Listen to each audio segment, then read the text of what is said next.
Welcome to the Fantasy Hotline. I am your host, Justin Edwards, and today we have a special guest in Matt Waldman as we break down some super deep, or what's super deep to me, maybe not so much to Matt, super deep sleeper dynasty rookie selections. Matt, how have you been? Have you had any chance to relax after the RSP, or does that not come until like June after the post-draft is done? Get a little bit of relaxation time now. I mean, obviously I'm getting to do a lot of podcasts, but that's a privilege and it's a nice thing to be able to do after you put in the work. So between chasing my dog around the backyard or him running off and playing out in the creek, like down the way, like that happened today when somebody left our back gate open. That's okay. He'll probably scare more people, even though he's not mean than anything. But he came back, so we're all good. What kind of dog? He's part Catahoula leopard dog, part pit bull. Ooh, okay. So he literally looks like if you look at a forest floor that's a little wet and muddy, if you didn't have a leash, if you didn't have a leash on him, you wouldn't see him. I'm dead serious. Like, I've shown a picture of it, and I just snapped the picture casually last week, and there was of something like that, and it literally blended in perfectly. He's like the Earth version of Predator, so. I'm sorry, what is this a picture of? Like, it's a dog. You have to look. It's a dog, look closely. There's the ear. Oh yeah, I see that. A picture of mud. Thanks. Yeah. Like I said, we're gonna be digging in some pretty deep, more or less deep, dynasty sleepers. Maybe some people of some players of redraft value. We'll get into a handful. Just matters how long we run. Let's go ahead and start at the quarterback position. I wanted to pick your brain about Tulane quarterback Michael Pratt. 6'2", 217 pounds. Right now, his mock draft ADP is coming off the board as the 8th quarterback. Over at Mock Draft Database, for what it's worth, he is also the 8th quarterback off the board. Per your film notes, you kind of have him as a classic pocket passer, good play fakes, good pump fakes, good delivery. What's your overview of Tulane's Michael Pratt? I mean, I think he's a developmental prospect along the lines of maybe Aiden O'Connell, where maybe Aiden O'Connell's getting a little too much buzz. That's probably where Pratt is hopefully going to get an opportunity to land, which is a guy that maybe 2 or 3 years he can be the direct backup and maybe even be, a journeyman starter if things really work out well. I think that O'Connell's got accelerated just because they didn't really have a quarterback in Las Vegas. But he's a player right now, consistency wise. Your pocket management is very important when you get to the NFL. And right now, I'd say that he hits the snooze bar too often on the pocket clock. He takes a little too much time in the pocket, and that's going to be important for him to get a little bit better at. But if you can put him in a spread system right now, he's probably going to give you a fighting chance just to ID late pre-snap pressure that he might miss more often right now when he's under center because of the drop back game that is so vital in that he may miss some things if he's going to be forced to drop and assess the defense at the same time. I also think that probably you'd want him in a system where things are a little simpler so that he can spend more time identifying what the coverage is showing him as opposed to trying to remember everything at once. And I'm not saying that the guy's slow by any chance by any chance. It's just that in the NFL, a lot of guys with things to work on with their game, things that they already have mastered, when they now have to deal with the elevated conceptual part of the NFL game, can cause the rest of their game to slow down and start to fall apart in areas where they already had things firmed up. And I think that that's why a spread system would probably be good for him. It seems like he extended plays marginally well, at least. He very often, at least on the stat sheet, he was getting to 30 rushing yards. He was never breaking off for a century mark or anything like that. It seemed like he did well just per the numbers on play action. He had a good, that's kind of the cheat code for a quarterback anyways, if you can get the play action working. But it seems like he can work well, but you don't think he's like an out of pocket guy. He's going to be that statue classic quarterback. He's just, you think about Matt Ryan. Matt Ryan can move around. But Yeah. and he can extend plays against a couple points of pressure and work inside and outside, buy time and deliver. And he's going to beat box defenders for chain moving gains. But how often do you want a chain moving gain quarterback to actually be an integral part of your run game with the risk of him getting hurt? So the answer is he's mobile enough to be an NFL quarterback, but no, for fantasy people, he's not a guy that's going to give you Josh Allen like production with his legs. So yeah, the main thing with him is that when you look at his game, he buys time reasonably well because he had to, but also he created those situations for himself by spending too much time not being able to identify the easier answers that you need to do to become a good starting quarterback. So he's going to need a little bit more work on the conceptual area of the game so that he can get quicker, because really the best quarterbacks find the easy solutions. And then occasionally in games, when forced to make the hard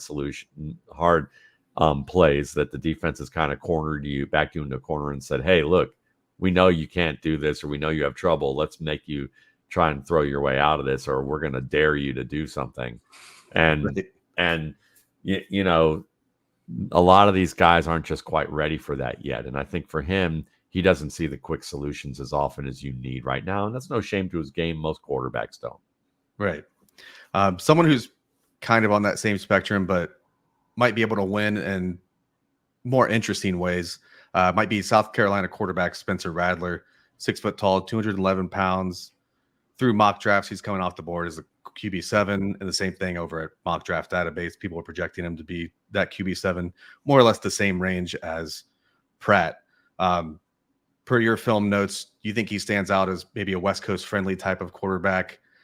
He's got good accuracy on the move, good at scrambling, a good runner. Do you think do you put him in the same bucket as a Michael Pratt, or do you think he's a little more interesting to keep an eye on in a deep super flex league? I think he's the guy that I'd have priority over Michael Pratt at this point. I think Michael Pratt in most leagues, other than, in super flex leagues, it's probably not a waste. But I would argue, I'm going to go there. He's a waste. Michael Pratt from that standpoint in super flex. I mean, he may develop, but really spend on assets that might actually realize a return, that you can build a surplus. And if you need to trade for Michael Pratt because somehow he just suddenly becomes a lot better than what is expected, you probably can get whoever you want, whether it's Pratt or somebody else, if you build the right surplus. Rattler is more of a guy that I would take a chance on at this point. I call him the bizarro Baker Mayfield, in the sense that, that Mayfield entered the league having more difficulty with tight man-to-man coverage, where he was better against zone.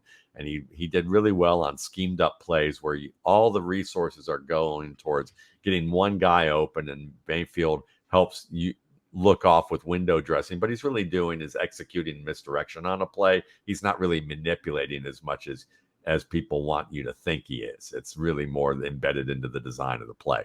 And Rattler grew up in a little bit in that same Oklahoma system as Mayfield, and didn't play all that well, and then improved. But Rattler's much better identifying open options based on the defender position when he's facing man-to-man, which is the opposite of Mayfield. Where he has issues is against zone. So defenses in the NFL, while they play a lot of man-to-man, you got to win there. They also do a really great mix of meshing zone and man coverages into hybrid looks, where one side of the field's man, one side zone, one depth is man, the other side depth is zone. So he's going to have to get better at identifying both and discerning that. And that's going to be a little bit difficult for him. But right now, if he could probably go into a game, and if you give him a lot of RPOs, he can play in the quick game, do some play action, some designed rollouts with quick hitting plays, designed lookoffs with the Baker Mayfield embedded misdirection. He can do some of that. Yeah. And so he might help you for a quarter until defense starts to figure out what he can and can't do. Or in the NFL's version, maybe 3 to 4 games, and maybe he could, but he has promising accuracy. I think he has promising pocket feel. It's just that difficulty of reading the positions of defenders in zone coverage. That's the area that's got to improve, and he needs to sit a bit. So if you're in a deep super flex league, more than 40 roster spots, you have a practice squad, He's certainly worth an end of the draft pick or maybe a mid to late pick if you're in one of those super flex leagues where everybody and your mother and your grandmother yell at you if you don't pick quarterbacks within the first 4 rounds. So get him on your team, maybe, if there's just no other options around. I mean, we're talking late round guys, which I really appreciate. Right. It's awesome that you guys are asking about these guys because nobody asks about these guys. Oh, good. Yeah. I wanted to we wanted to have like a deeper show anyways. And we figured, if you're going to come on, who else are we going to ask about the deepest players at these positions? Well, you definitely doing it. He does have intriguing potential. I think he's probably one of the most intriguing guys after the main 6 that everybody's talking about and everyone's sick of talking about. So if you're going to pick, suspect number 1 as the guy who you possibly are going to take a little bit late and hope for a bargain to grow into, Rattler would be that. I heard that. Spencer Rattler, take a chance, maybe. Let's hop over to running back. It's at least a little bit more exciting. Well, at least because it's a more exciting skill position group where it's not really an all or nothing. Like if you're looking at a quarterback this deep, you either want him to see the field permanently or not at all. Well, these guys can maybe get their 15 snaps and still produce a couple of points. I want to see your thoughts on Marshall running back Rasheen Ali, 5'11", 206 pounds. As far as I could tell, he's not even going in rookie mocks right now. He's also not on a team. Mock draft database has him projected somewhere in the third day, round 6 or 7. Per your film notes, you think he stands out as a short yardage back, good power, good speed, good acceleration, good vision. What do you think is bringing Rasheen Ali back to earth and not being like a top 15 option in this draft cycle? Well, pass protection's a mixed bag at this point, but there's some promise for development. But the biggest things are the fact that, he's got a bicep tendons tear. He also had an ACL tear before that and earlier in his career.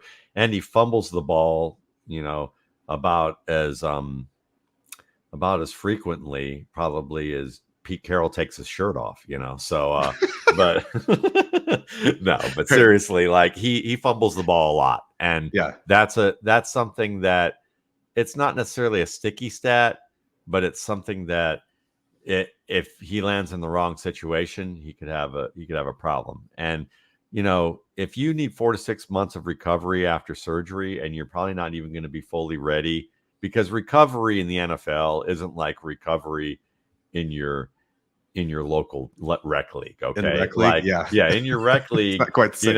if you get hurt, you're probably going to listen to your doctor, who's going to give you a conservative estimate. You're going to get, if you get a trainer to work with you after that, they're probably going to tell you you're not ready at least 6 to 8 weeks, if not maybe 5 to 6 months longer than what an NFL athlete's going to do. Right. Tony Pollard last year said he was ready, but just like every other NFL athlete, they're going to tell you a year later, well, I was really only playing at 70 to 75% or 80% or whatever it was. And they showed it because they're healthy enough to get paid and be reliable from the neck up, even though they don't look like the same player they were from the neck down.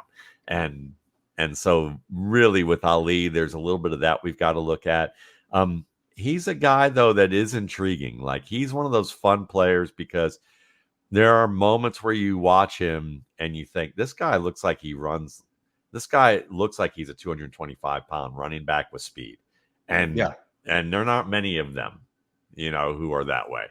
But he also has to be a little bit more cleaner with his footwork. He can he's when I watched him, I thought sometimes about Adrian Peterson when I would watch him. Now, I'm not saying that he's Adrian Peterson. Sure. But there are elements of that reminded me of that. And what's funny is some of it was the frequent fumbles, line too much on jump stops and jump cuts that Adrian Peterson could do in his mid-30s or his early 30s and still get away with it. But there's only one.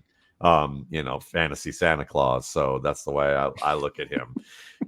Ali leans a little too much on it. I think he loses his balance a little too often as a result of that. So stylistically, I wouldn't be surprised if he grew up watching Adrian Peterson, but just doesn't have the athletic ability to be that guy as he gets higher and higher up the levels. But there's flashes where you look at him and go, if he can tighten up his game, he has all the things you mentioned, and he could develop into a contributor and be surprising in terms of, a committee option. Do you think he's a player, and this is all pontificating, I guess, but do you think he's a player that if he gets cleared in time that we see him by August, that we'll see him on the field during a regular season game this season? Or are you kind of worried that he might not even get snaps in 2023 because he's not developed enough to get over that injury hump? He'll probably need to get cleared by July and be ready to be in a camp before that. Like, a team will need to draft him, because one of the guys that I remember, Tyson Williams, was a player who I thought was actually better than Rasheen Ali, who he had an ACL tear mid-career or mid-season when he was with BYU, and he was ready for camp. But the Ravens gave him a tryout in like June. Then they didn't sign him until August, and they let him play like 24 hours later after signing him during the COVID deal, where there are some players who came down with it, and so they put him into a scrimmage, and he played so well that Mark Ingram was like, this guy's for real. Like, this guy's really good. And the fact that he legit knew the playbook's great, but he was on the practice squad all year until he had that magical preseason, but then it just didn't work out for him. Fumbled the ball. There's a story behind that I have a feeling about that's likely with him. But he's bounced around the league ever since. I think that Ali, while not as serious of an injury, if he's not going to be ready until July, at least, it's very unlikely that teams are going to sign him and just wait on him. There's so many good running backs, or good enough running backs to compete for roster spots, that he's going to have to earn a tryout. He's probably going to be on a futures contract this year. So really the smart play is, don't draft this dude. Just wait until he signs a future contract somewhere. Wait till your rosters are expanded again in the offseason next year, and you can sign him as a speculation play. Heard that. This is not a Jonathan Brooks situation where no, someone's going to take him in the second round and wait 6 months to see him play or something. Right. Another interesting running back, someone I've kind of globbed onto recently just because I find his story interesting. I usually start looking at rookies at the end of January or February. So sure, it's nice. It's like a nice little present every time I find a new guy. I'm like, who the hell is this? But Purdue running back Tyrone Tracy, 5'11", 209 pounds. He's also not currently, he doesn't seem to be going in any mock drafts. Over at the mock draft database, he's a day 3 between rounds 5 and 7 guy, a former wide receiver up until just last year, as far as I can tell. Where he seems to have stood out to you as maybe third down back potential return specialist, but he does have, from what I can tell, some pretty great, speed, acceleration, elusiveness, pretty good vision for someone who hasn't been a running back since high school. Like, what do you think of Tyrone Tracy? Do you think he'll make a fantasy impact at some point in his career? I think that's possible that he can make a fantasy impact at some point in his career, but there's enough things to overcome that you're really looking at him as an end of the draft speculation play, really where Kenyon Drake should have gone rather than all the hype that people had. He's kind of an aspiring Kenyon Drake, even at that fact, because Kenyon Drake could catch the ball and ran decent routes underneath as a running back out of the backfield. Tyrone Tracy is a very good punt returner and open field runner, and there's a reason why he got moved to running back, because he cannot catch very well. His clap attacks everything, so he fights the ball. Think of your little kid. You throw them a big bouncy ball for the first time, and they clap on either side of it, and it goes through and bounces off their forehead. Well, a lot. There are times that that's Tyrone Tracy. There are a lot of times that every player gets into a situation like that, and it happens, but Tracy does it a little bit too often for what you'd be comfortable with. but he is a physical runner for his size. You mentioned the physical traits, and the NFL loves physical traits. That I joke that speed is the cleavage of most NFL decision makers, who basically they see that and they lose their minds and their brain shuts off and they pick fast guys. Like Anthony McFarland is a perfect example of a guy with a lot of cleavage from an NFL standpoint, And the problem is that like, and even if, and there's some players who actually have the brains and the skills and everything else and the professionalism behind that the NFL owners should be keeping, and personnel people should be keeping their eyes up and looking that person in the eye when they're interviewing them or evaluating what they got going on, and not be overwhelmed by speed. And I think that that's part of the problem, is that Tracy, I could see Tracy going in round 4 over guys who are much better than him right now and going, okay, here we go again. But at the same time, I think he actually has a legitimate chance, because you can use him in the gap game like Elijah Mitchell. In the gap game in the NFL, it's fill in the blank decision making, which basically means, hey, dude, just hit that hole hard and fast. Don't think about trying to set things up too much, because it's not the zone game where you have to have elevated decision making performed at the speed of instinct. This is really more about don't worry about trying to think out there. We don't want to do that anyway, but don't worry about trying to make manipulate too much. This is where the hole's supposed to be. If it isn't there, just run up into it and push for what you can get. And if you hit the hole, that's great. It's kind of like the Elijah Mitchell plan in San Francisco, or the Tevin Coleman plan before that in Atlanta, or anybody that Mike Shanahan got until John Lynch said, listen, let's get a real running back in here in terms of like what we can do with a variety who's like scheme diverse. Let's get a full-time guy. And because Kyle, I'm tired of you picking these, us battling over what type of players we should get. Yeah. Enough with these 5th, 6th round guys. Let's just go get someone who can stay on the field. Do everything for us. Yeah, Tracy's definitely an interesting back here, but yeah, he's there seems to be a reason he moved from wide receiver, and not catching the ball is a pretty good reason. Yeah, I mean, so I mean, can he develop into a viable NFL runner? Absolutely. I could see him even having a season where he has close to 1,000 yards, if not going over that. If he's in a really strong offense, an injury takes place, and he gets thrust into the situation, and they say, we have a strong gap game, and you've developed enough to do that. Maybe he could develop even to more. So he's worth a late round selection.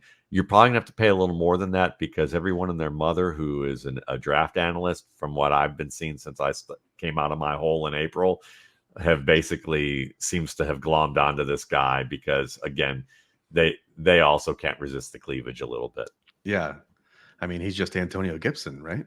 Hey, listen, I liked Antonio Gibson, but they're a little more to his. But I thought, to be honest, he was better as a big slot receiver. But, it's Antonio Gibson is actually more advanced than what Tyrone Tracy is. Well, let's move to wide receiver.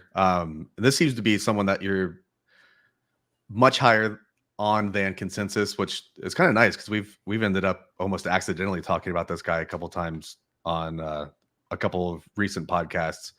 But I wanted to hear what you like or maybe don't like about Alabama wide receiver Jermaine Burton. 6 foot, 196 pounds. He's coming off of current Dynasty mock draft boards as the wide receiver 18 at more or less the 3rd or 4th turn. The mock draft database has him as a 3rd rounder. Where he seems to have stood out to you when you were looking at his film, do you liked his fluidity and his on-field IQ? Do you liked his just raw receiving talent, which is, again, a good thing to have as a receiver? What do you think sticks out about Burton to you, and do you have an idea of why you like him more than maybe it seems like other people don't like him quite as much as you do? I don't know what other people think, because I don't know what their process, but I'll say this. There's nothing raw about this guy. This guy is a refined route runner. I mean, if you study route running and you look at what is required in terms of the footwork, the hand counters, the artistry in terms of between patience and suddenness that you need to execute those two types of movements in succession to beat defenders in man coverage, and then how you set up defenders. You have to be patient and sudden there too, but you also have to understand how to be efficient with telling the story with a variety of different stem techniques, and then also break techniques at the top of your stem, and understand really how sharp and flat those need to be, which involve great footwork and great knee bend. He has all of those things. Okay. He exhibits all those things. He can play all three positions. He does well against zone coverage, against tight man coverage. He catches the ball well, runs after the catch very well. So really what he is a complete receiver. The issues that maybe people have with him is that he has there's some talk about him maybe not being the easiest to coach, and that there's some off-field concerns. So that's probably what brings him down, in addition to the fact that there are a lot of people out there, and I don't know who, but just from what my experience has been over the past 20 years of doing this type of work, that again, people really get caught up on height, weight, size, speed, and production, and not really about all the results oriented things more, and the surface level things, as opposed to the actual underpinnings of what makes a good player, technically, conceptually, with their positional skill sets. Burton has all those things to a high degree. He's much more of a Robert Woods type of player. So, people tend to give guys with great athletic ability who make the flashy plays that they see on highlight reels instead of all 22, or just watching every play. You don't even have to watch all 22. You just gotta lay off the sugar of the highlights sometimes and like actually eat some vegetables and watch an entire game, and watch more of them. And if you do that, you'll find that this dude is like nutrient efficient as opposed to nutrient deficient with his game. And there are a lot of guys that Quentin Johnston was nutrient deficient, but people looked at the size, the speed of the highlight plays and didn't realize that this guy clap attacks worse than your little cousin who's 3 years old, and he's got some things to fix, because that ball bouncing off his head is also going to be the sound of like cash leaving the cash register at a rapid rate, and I think I think they can use him in a certain way that'll get better for him, Quentin Johnston. But what happened last year was not a surprise. I think to anybody who actually watched and looks at the nutrient level of like route running, positioning at the catch point, hands techniques, and how tight your hands need to be, and what it looks like when your hands aren't tight. He's a good example of that, and he's just got to work on that, and maybe he'll get better with it. But Burton doesn't have those problems. Burton's the problems he has maybe how he works with others, and that's a big deal, and that could drop him. But I don't look at character. I just look at what they do on the field. So so for me, I mean, I hate to say it this way, and I'm going to be, crass and hyperbolic with this. Let it out. But I'll just put it to you this way. I mean, the guy could wind up having the personality of a serial killer. And if I don't, I'm not diving into that. I'm just diving into the idea that whether he can play football or not. And I let the people who are supposed to have a staff who is well-trained in understanding what is worthwhile and what is not to take a chance on, to do that. And if it doesn't work out, it doesn't work out. You're watching film. Like no one's asking you this, So I used to interview people and evaluate. You care about what's going on the field in my past work lives, and I understand what kind of training that takes and what it requires. And I'm not relying on somebody else to tell me whether this guy has a good personality or not, or what they have going on, because the same teams sometimes, when I talk to scouts and former scouts and people who have worked directly with GMs with multiple teams, tell me, and it's like, listen, you interview a guy, and sometimes what happens is these scouts are entry level. Some of them are entry level employees who get charged with interviewing and making judgment calls on players that they're not remotely equipped or trained to do, because they needed a law enforcement specialist or maybe an industrial psychologist to parse this out. And a perfect example is Jimmy Smith, the Ravens cornerback, who by all accounts was a great guy, great personality, good worker, really cared about the game. And there were teams that literally took him off their board because he smoked marijuana. That was why they took him off the board. Is this what we're concerned about? This is what we're concerned about. We're going to take him completely off our board because of that. Or I'll give one more example, if you don't mind. Oh, please. Yeah. Sure. It's just one that I used at my site at one time as like an exercise for writers to see how they would handle it, because I like to see how these writers they have journalism training, but they don't have life training in other areas. Right. And so I'd like to see, they often pontificate about, what this guy should do, just like everybody else at the bar. So I want to, and I'm kidding, there's some good writers out there and I have a lot of respect for some of the guys, but it's a good exercise to show that we often don't know what we're talking about, because you can go, one of the examples that I gave to them, and they didn't know this was a real example, was that, there's a guy who was known for being a partier. And so what would you do? And that's why I asked. Well, the guy who told me about this, he said, listen, we've seen examples where there was a guy who was known as a partier, and one scout went to the school and asked about it, and the recruiting corner said, oh yeah, he goes out every night, he's always out, but he's a good kid, said good things about him. And the scouts kind of over and under thinking this at the same time, because he's inexperienced at this stuff and not very well trained. So he's good at watching football, maybe, but the other stuff is different. But they're like, catch as catch can, throw you in the water, just like we throw quarterbacks, and see what happens. See if you don't drown. So he thinks, well, they're going to just blow sunshine up my rear parts. So let's go to the clubs, find the clubs that he goes to, which is smart. Okay. Step A, you did good. You didn't take everybody's word for it. You did decide to go for yourself to ask around. That's great. So he goes off hours, sees a bartender there, sees a waitress there, and he says, hey, do you know this kid? How often does he come here? And they're like, oh, every night. He's like, oh, thanks a lot. Turns around and leaves, writes up in his report. Yeah. Kid's a partier. We need to be really careful about him. He needs to grow up. Another scout comes in there from a different team, does the same due diligence, but he says, you know this kid, does he come in? Yeah, he comes in every night. Well, when does he come in? About 7:30. When does he leave? About 9 o'clock at the latest, usually no later than 8:30. Oh, yeah. Yeah. It's barely even going out. Yeah. Does he drink? No, he brings his own water bottle. And what does he do while he's here? He hangs out at the table with the same friends. He buys drinks for other people occasionally. Some girls will come up and talk to him. He'll go over and talk to a girl. Maybe he'll dance a little bit. He usually leaves by himself or with some of his friends, and he's gone. He's out of here by like 8:30. Not a problem. He's a great tipper, good guy. We've never had a problem with him. If anything, he diffuses more situations than anything. And then he goes to another bar and asks the same question to see. He's like, yeah, he comes here at 8:30. He's here for maybe 15 minutes to go talk to this guy, because I think he hangs out at this other bar down the street. Oh, we just got collaboration, that validation that where he goes. That's the difference. And you'd be amazed that, well, you wouldn't. You work a gig, there's some people good at their job, and some people you go, how the hell did they get that job? And so now all of a sudden this negative is a positive now. It's like it goes from this guy who's a partier to, oh, he just socializes and has friends and seems helpful.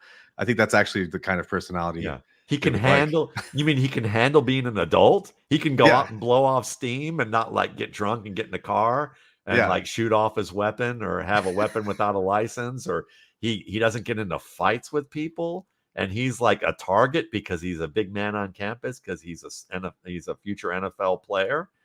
Really? Wow. We don't ever write about those guys. We just write about how crappy they all are. When they're all that negativity sells. Yeah. Man, Yeah. People love that. Yeah. Before we move on from Burton, I did want to point out, and I'm pretty sure you already know this because you were talking to JJ last week or a few days ago, but it's like how JJ Zacharyason's completely analytical model has Robert Woods as the comp, and then your film-based model or your just film watching process has Robert Woods as well. So I just think Jermaine Burton's probably Robert Woods. Well, I mean, he certainly is in that archetype of player, and JJ does great work, and he and Matt Hartman are guys that like. Matt Hartman and I are more guys who use an analytical process to watch film. So a lot of what we do, lends towards that. But yeah, when all three of us seem to be similar on a player, or two out of the three of us who are film watchers with a process, or aligned with a guy who does more data analysis like JJ, that's probably a good sign for you to to think more about that player. Yeah, I would say so. That's cool. Yeah, we've mentioned Burton a couple of times on this pod, so thanks for your tidbits on him. That's Sure. awesome. Someone who I don't know absolutely anything about, which is all the more reason to ask you. Arizona wide receiver Jacob Cowing is 5'8", 168. At least that's what he weighed in at. He's coming off of Dynasty mock boards as like wide receiver 21. Mock draft database has him as a 4th or 5th round guy, it seems like. Where he seemed to stand out for you in your process was a good zone winner with big playability. What do you think of Jacob Cowing, either as an overview or where you think he might win at the next level? Think Olamide Zacchaeus, or Okay. Kiki QT or Greg Dortch. Like Greg Dortch maybe being the high side where like maybe he really develops and he becomes a guy who can win against man coverage a little bit better, and can give you a little bit more in a starting lineup, or at least in a 3 receiver lineup, and match up well against some defenders. At worst, he's probably more of a target on RPOs, a return specialist, and a player in the screen game and in the zone, underneath zone game, who can get yards after the catch. I would be shocked if he ever develops into the next Deshaun Jackson type of player. But he certainly has the potential to contribute in an NFL role as a cheap option at the end of a draft. Yeah. Doesn't seem, I mean, even Olamides is someone who has been on and off of waiver wires, depending on how deep your league is, but he's probably been on and off your waiver wires a couple times a year for the last 4 years or so. Yeah. And I think, honestly, Olamide or Olamide is probably a better player than what Cowing is. Though most people will probably have it reversed, but Zacchaeus actually is, I think that he's been labeled and a little unfairly. I think he continues to defy expectations by teams that have labeled him something that he's more than. Yeah, I mean, he keeps finding roster spots. That's for certain. Yeah. He's still getting his snaps in. Yeah, he's not a fantasy option, but he's one of those guys that I'll just put it this way: if he starts to get a regular role somewhere because of injury, he's that guy that you're more likely to add to your roster and start actually using, because he's developing a track record for some production in small moments that could build into something. Whereas with Cowing, I think you're starting from square one. Okay. Yeah. I mean, the age will also do that, being a rookie and all that. Yeah. I want to get your thoughts on a couple of tight ends before you get out of here. And this isn't especially exciting this year, but how often do we get more than a couple options anyways? Sure. TCU's Jared Wiley, 6'6", 249. He's coming off of draft boards as opposed to some of the other people we've talked about, but it's like the tight end 8, which is someone probably just really liked him and shifted his entire ADP is what I'm assuming. Mock draft database, he looks like he could be a 5th rounder. Where he stood out for you as more of an inside receiver in that mold. I think he got good separation per your film watching. He's good at the actual process of receiving the ball. He's got some elusiveness. Where do you come out on Jared Wiley? I mean, I think there are players every year that kind of fit the archetype of Jared Wiley. They're not exactly the same kind of talent, but what they are is tall, kind of high cut players where their legs are a little bit, longer than their upper torso, and they are players who win the ball in the air. And so how they're often drafted after the 4th round in the NFL. They have very little range of usage. They're usually guys that you would use in the slot in 4 receiver sets where they beat outside linebacker has to cover them on a sail route or a fade route, or occasionally he'll get a fade route if he's really sure-handed and dynamic at the catch point. And Jared Wiley, Davis Allen, Will Mallory, Luke Stocker, guys like that who, like, I would say Mike Gesicki is the most glorified version of that player. Sure. Who's hung on, and a little more than that. I would say the best of all time with all that was Jimmy Graham. Sure. He's the most evolved version of that because he could run after the catch. He had some route running skill. He was physical. He didn't, he wasn't a great blocker, but he wasn't going to topple over like a bowling pin, when he got hit either. Like some of these guys who they're big, but they don't have the athletic ability or the build. I Can't think get their Jared feet under him after contact. They can't keep they look like they're running in sand, with ball bearings probably in their shoes, and I would say that Jared while he's no Jimmy Graham, he's closer to that end of the spectrum than the other guys. Those guys are like Luke Stalker. Than Luke Stalker, exactly. Yeah. Luke Stalker's coaching somewhere now, for the Titans. But Wiley can catch. He has a really strong catch radius. He has more bend than most of those guys usually do. So that gives him some promise as an underneath route runner who can then run double moves to win up the deep seam and then on those same routes. But there's a little bit more route variety to his game. So as a result of that, he may actually be worth the selection where most teams take those other guys. And due to the depth of the other classes, of the other positions, I'm hopeful that he gets picked where those other guys are, because that would be the true value. But I'm almost kind of afraid that they're going to get too excited and pick this guy like in the 3rd and 4th round, when he's probably more of a 5th, 6th round type of option who could develop from there. But teams overvalue tight ends in a certain way because they can do stuff. If they're really versatile athletes, they can do stuff for you on special teams. But really, this is, again, like a better than average tight end athlete, but not necessarily a great special teams fit for an athlete. He's more going to be a passing game guy who can give you some skill after the catch, underneath, and in the contested game. And there's value there, but it's, I don't know if I would say he's the next, diamond in the rough who becomes an all-pro player. I'd say he might give you a shot to become a starter at some point, but it's going to be in an isolated, confines of what they're going to ask him to do. Luke Wilson might be a good example of that. Okay. Yeah. He's somewhere on the Luke spectrum. Yes. He's one of these Lukes.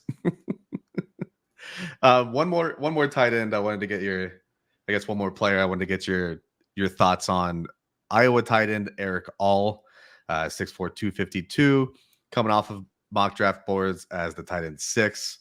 Mock draft database has him more or less in the 5th round as well. Where he stood out for you is, I think, from reading through your notes, I think you think he's an immediate pass catcher, but you're a little concerned about not only his ACL tear, but also his history with possible spine issues. If this guy is healthy, is this someone that you would like an NFL team to be targeting?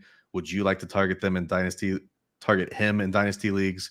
Or is he kind of just in that mix of kind of athletic tight ends the way a lot of these guys are? No, this guy's a standout player if he's healthy. Okay. I would say, if anything, he could be one of the 2 to 3 best tight ends in this class, and even one of the 3 to 4 in the past 2 to 3 years. If everything comes together in terms of team fit, opportunity, and the medicals turn out fine, and he heals from the ACL. There's a lot of ifs, though. So that means that, if you can get him in the 5th or 6th round of a fantasy draft, that's where you should target him, especially if it's a 1.5 PPR scoring format. If he's available in round 5, take it, because it may take you a year or two to see if he realizes those returns, but he's good after the catch. He's a solid route runner. He is excellent at the catch point, and he's a good athlete overall who can block. He's not necessarily an all-around inline tight end. There aren't many strong inline tight ends who also are great receivers, but he's competent as a second tight end who can be a move tight end and then be split out and used in that capacity, like Sam Laporta was. So All is that guy that in deep roster formats, if he's not drafted, even in just a PPR or even a non-PPR format, if he's not drafted, when your rosters are now expanded and you get your first free agent waiver wire kind of pass through, I'd bid pretty strong for him. I mean, most times you're probably not going to spend more than like $5 or $6 on a player. Like, Yeah. and you're going to spend a little bit. You're going to spend a little bit of money on a lot of players. He's one of those guys that I would elevate above $1 to get. Yeah. I would get him somewhere between $3 to $5, depending on my budget. Maybe a little less, a little more, depending on what your budget amount is. But he's worth keeping your eye on because of what he could do if the back surgery wasn't the big thing with the back surgery.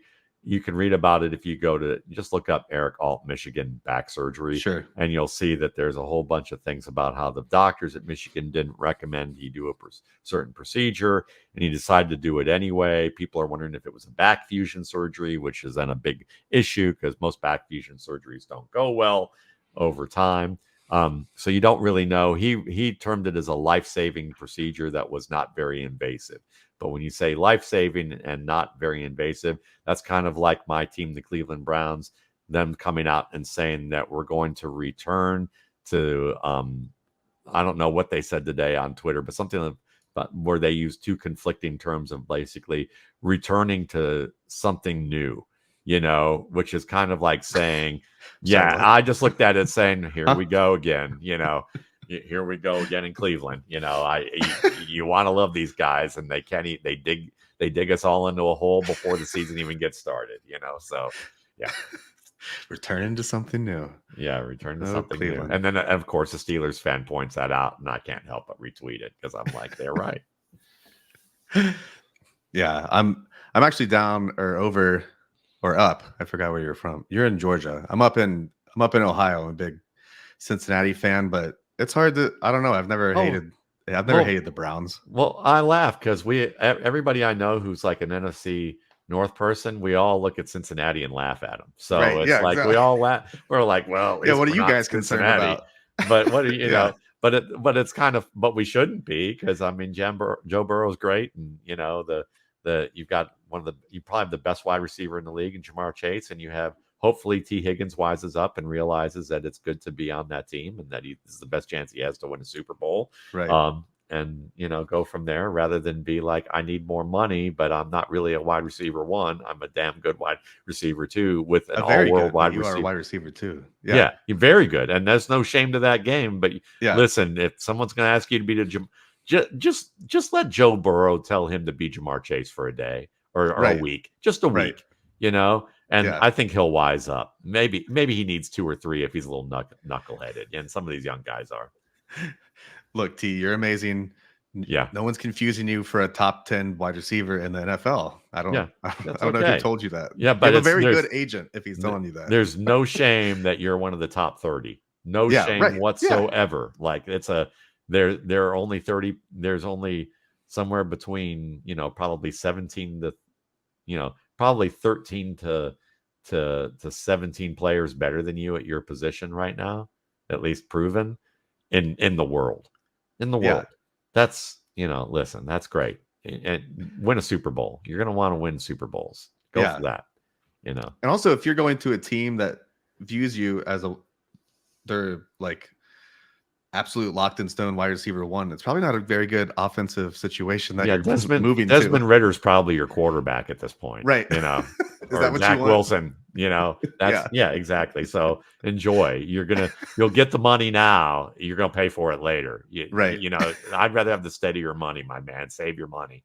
Go find Dave Ramsey. People love him or hate him, but go get Dave Ramsey and do your thing. And you'll be happy for it when you're my age. I'll just put it that way. Matt, it's been a pleasure. Thanks for jumping on. If you've got anything you want to say on the way out, please do, and then plug any pluggables, like the RSP.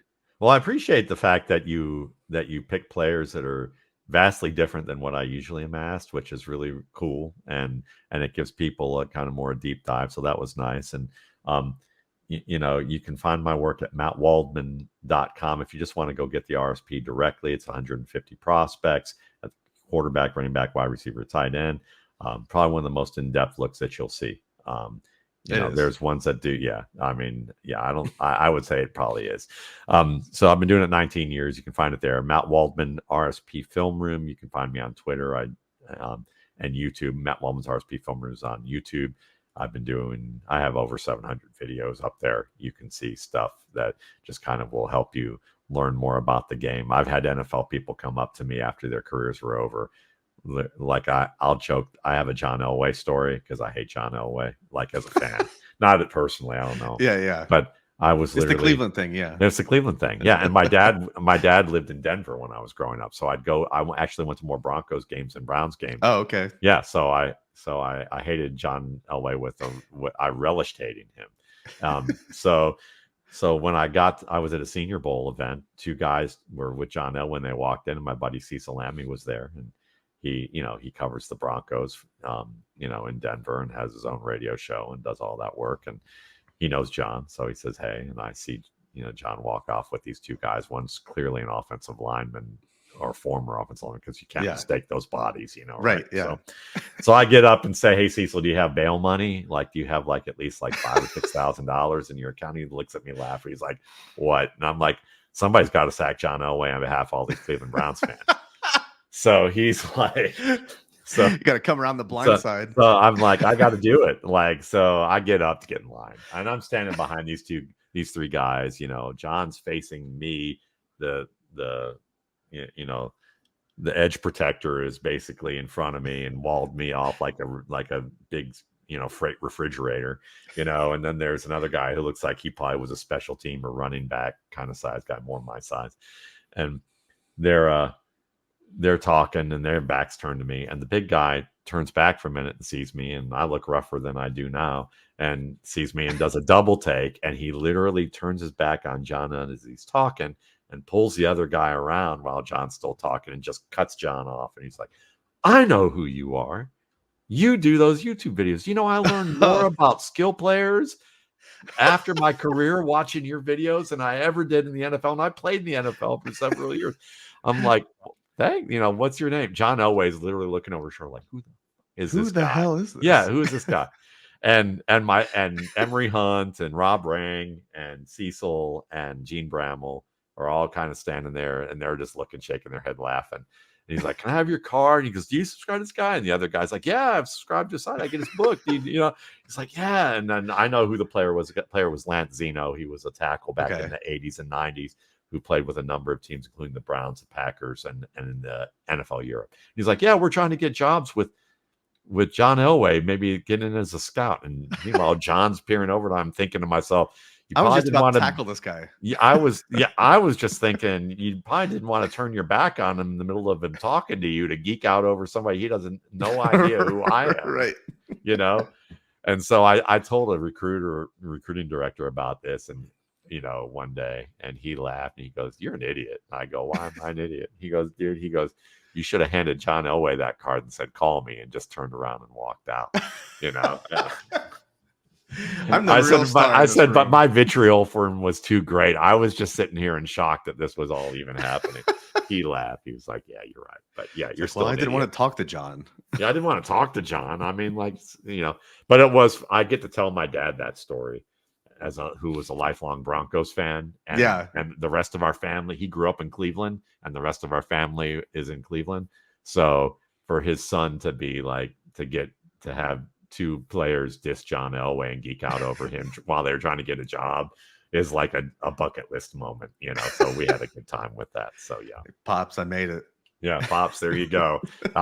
Screw everything else. Screw the industry I've been doing for 19 years. John Elway got dissed by two people trying to get a job from him for me. So you finally accomplished something. I finally accomplished something bad. There you go. Matt, thanks again for popping on. If somehow someone's watching or listening to this and you're not following Matt on Twitter, it's just at Matt Waldman. Go follow him if somehow that's even possible. Make sure you looked into the RSP, the rookie scouting portfolio. It's just mattwaldmanrsp.com, right?